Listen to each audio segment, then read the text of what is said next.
السلام عليكم ورحمة الله وبركاته. أنا محمود عبد الرحمن، ودي السيشن السابعة من كورس جوجل تاج مانجر. في السيشن دي هنشوف إزاي نربط جوجل أناليتكس 4 بالموقع بتاعنا من خلال جوجل تاج مانجر، وإزاي نسيت اب الإيفنتس المختلفة، الأد تو كارت والإنيشيتيف تشيك أوت والبيرتشز، وإزاي نبعت الكرنسي والفاليو. فيلا بينا. مبدئيا كنا بنربط الفيسبوك والتيك توك بالموقع بتاعنا من خلال حاجه اسمها بيكسل اي دي، لكن في جوجل اناليتكس 4 هو مش اسمه بيكسل، هو اسمه ميجرمنت، فهنستخدم الميجرمنت اي دي. فهنروح لجوجل اناليتكس وناخد الميجرمنت اي دي ده ونعمله ككونستانت فاريبل. اوكي، احنا بنروح لجوجل اناليتكس من خلال احنا بنكتب على جوجل analytics.google.com، وهنسيت اب اكونت بطريقه سهله لو مش عندنا الاكونت ده.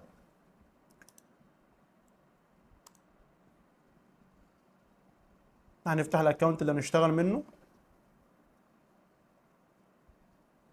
تمام. بعد ما بنسيت اب الاكونت بتاعنا وبندخل على الويندو بتاعتنا، فبنروح للادمن وهندور على حاجه اسمها داتا ستريمز. هنا كده هنضغط عليها وهنضغط هنا وهناخد الميجرمنت اي دي بتاعنا كوبي، وهنيجي نعمل كونستانت فاريبل.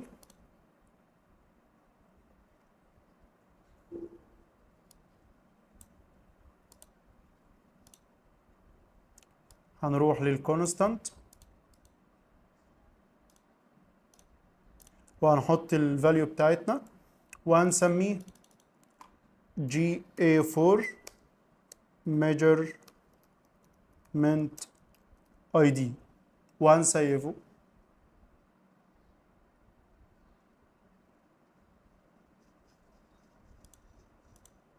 فين المشكلة؟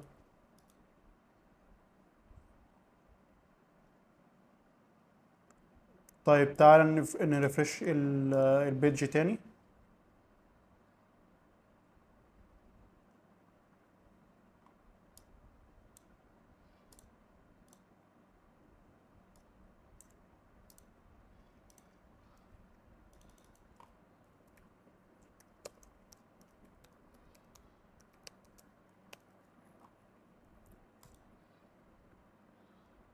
تمام، اتسيف معانا.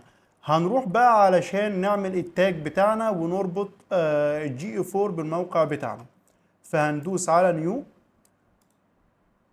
وهنيجي هنا هنضغط على جوجل اناليتكس. هنلاقي حاجتين، جوجل تاج وجي اي 4 ايفنت. الجي اي 4 ايفنت لما بنيجي نكريت التاجات بتاعه الاد تو كارت او البريتشز او الانيشيتيف تشيك اوت او اي ايفنت تاني.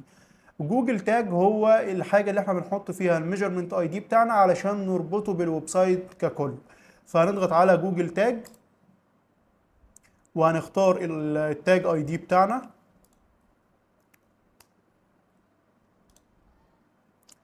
تمام، وهننزل تحت التريجر بتاعنا هيكون all pages، ومن هنا هنسميه GA4 all pages. كده احنا ربطنا GA4 بالموقع بتاعنا. ولو رحنا على البريفيو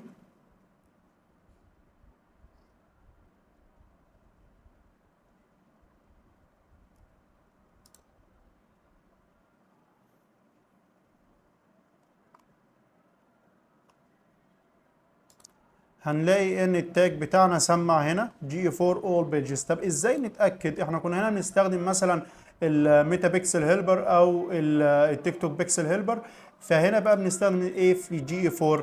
بنستخدم حاجه اسمها الديباج فيو. لو جينا هنا ضغطنا على ادمن ودورنا على حاجه اسمها ديباج فيو، هيظهر لنا هنا الايفنتس اللي احنا بنعملها او الحاجات الاكشنز اللي احنا بنعملها لما بندخل على البريفيو مود في جوجل تاج مانجر. فلو فتحنا تاني البريفيو مود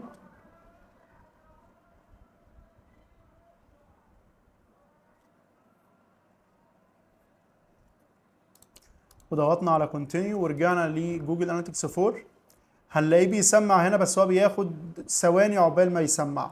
فهنرجع له كمان شويه وهنتاكد اللي هو سمع هنا معانا، مفيش اي مشكله. تمام، هو سمع هنا معانا اهوت، سمع معانا بيج فيو. ودلوقتي هنعمل تاني حاجة اللي هي الاد تو كارت، فهنضغط على نيو، ومن هنا هنختار جوجل اناليتكس، وهنختار الجي اي 4 ايفنت، وهنا هنختار الميجرمنت اي دي بتاعنا، هنسرش على الجي اي 4 ميجرمنت اي دي، وهنا هنسمي الايفنت بتاعنا. الايفنت بتاعنا بنكتبه بناء على ايه؟ في حاجه اسمها جوجل اناليتكس 4 ستاندرد ايفنتس. لو رحنا هنا وسرشنا قلنا جوجل اناليتكس ستاندرد ايفنتس او ريكومندد ايفنتس،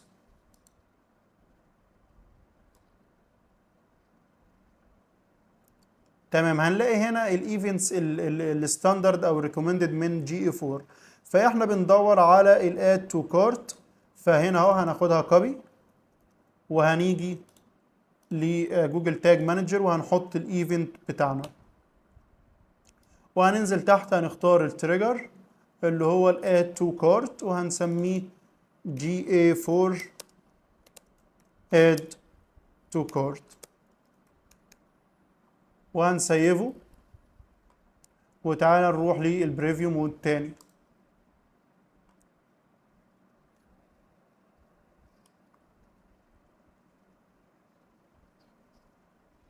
وهنضغط كونتينيو،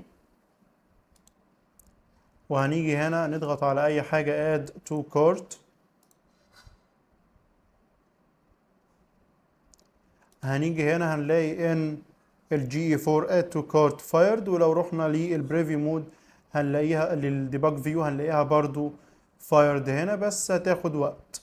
هيسمع دلوقتي معانا، تمام، سمع معانا ال add to cart.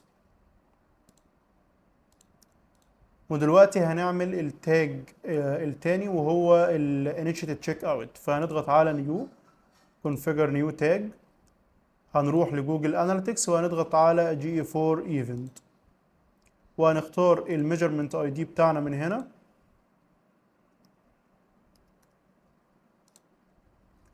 والايفنت نيم هنروح للريكومندد ايفنتس بتاعت جوجل اناليتكس ونختار بيجن تشيك اوت،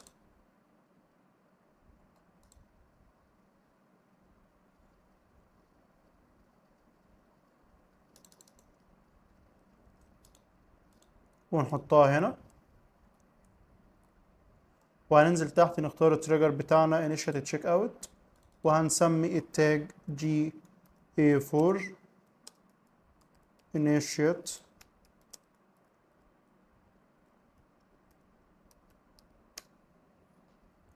وهنسيفه، وهنروح للبريفيو مود،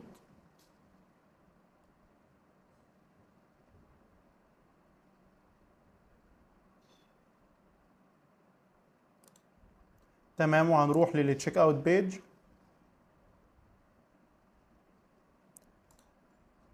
هنشوف هنا هنلاقي ال initiate check out fired معانا، ولو رحنا للديباج فيو هيسمع معانا برضو بس هياخد ثواني.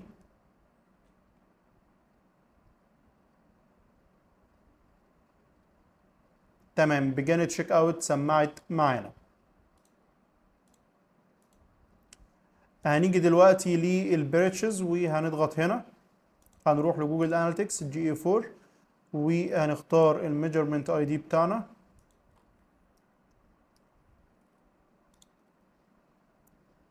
وهنسميه بيرتشز،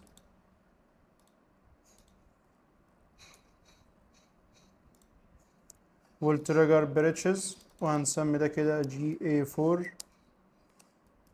بيرتشز،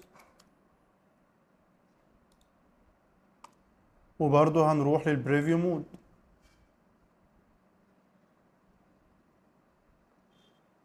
طيب تيجي نبعت على طول الكرنسي والفاليو، بعد كده نروح للبريفيو مود، هنضغط على البريتشز،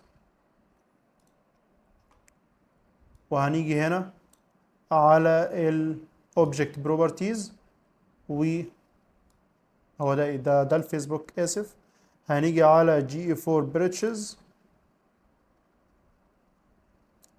وهنضغط هنا، هننزل على الايفنت بارامترز وهنضيف 2 بارامترز. هنكتب هنا currency وهنحط الفاليو بتاعتها هنا، دي الكرنسي، وهنا هنكتب فاليو والفاليو بتاعتها هتكون دي الفاليو، وهنسيبه ونروح على طول للبريفيو مود.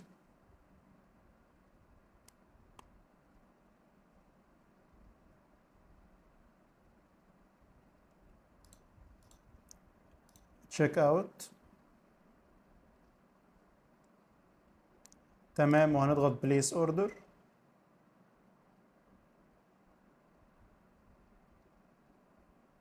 تمام، هنيجي هنا على البريفيو مود هنلاقي لسه بتسمع.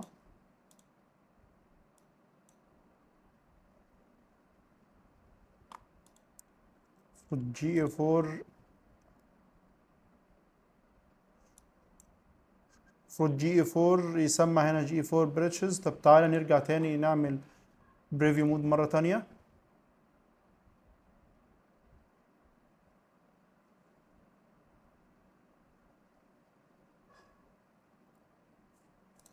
هنضغط على اي حاجة add to cart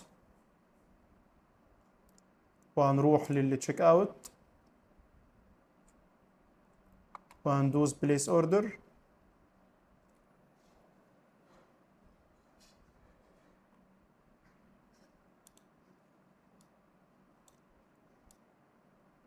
تمام، هنلاقي ان الجي 4 بريتشز سمعت معانا، وممكن كان يكون في مشكلة او اي حاجة حصلت.